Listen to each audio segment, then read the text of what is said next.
இங்க ஆரம்ப கல்வி இதெல்லாம் வந்து கொண்டு வந்தது வந்து காமராஜர் ஐயா அவர்கள். இங்க வந்து ஸ்கூலுக்கு வரதுன்னா பசங்களுக்கு பசி பட்டினிமா இருக்க கூடாது, சத்துணவு கொடுப்போம். அப்புறம் எம்ஜிஆர் அவர்கள் வந்துதான் அவங்களுக்கு மதிய உணவு மட்டும் கிடையாது, யூனிஃபார்ம் கொடுத்தாரு.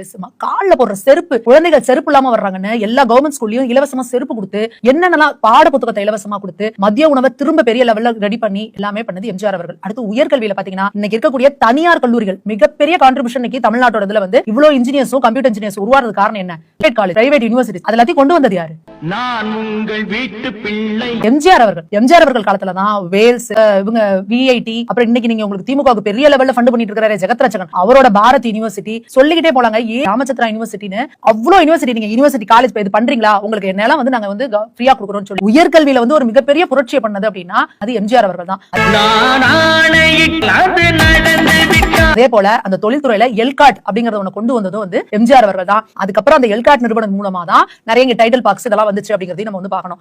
நானே போட போறேன் சட்டம், நாடு நலம் பெரும் திட்டம் இருக்கும்போது நீங்க உங்களோட கான்ட்ரிபியூஷன் ஒரு கத்திரிக்காவும் கிடையாது, நாங்க தான் செஞ்சோம் அப்படின்னு சொல்லி நீங்க செய்றீங்கன்னா, அப்படியே நீங்க செஞ்சிருந்தா கூட அதை செஞ்சிருக்க வேண்டியது உங்களோட ஜனநாயக கடமை. அதுக்கு தான் உங்களை முதலமைச்சரா ஓட்டு போட்டு மக்கள் உட்கார வச்சாங்க. அதுக்கு நீங்க ஒரு மாச சம்பளம் வாங்கிக்கிட்டீங்க. தமிழக மக்கள் எல்லாம் நம்ம உங்கள்ட்ட பிச்சைக்காரங்க மாதிரி நீங்க அணுகுறீங்கன்னா, பட்டியலின மக்கள் எல்லாம் ஜட்ஜா வந்தா அது நாங்க போட்ட பிச்சை அப்படி நீங்க பேசுறீங்க அப்படின்னா, அப்ப திமுகவுக்கு முன்னாடி இங்க எவனுமே டிகிரி முடிச்சவனே கிடையாதா? உங்களுக்கு முன்னாடி டிகிரி முடிச்சவங்களுக்கு யார் காரணம்? அப்ப எப்படி இப்படி ஒரு திமிரு தண்டத்துல பேசுறீங்க?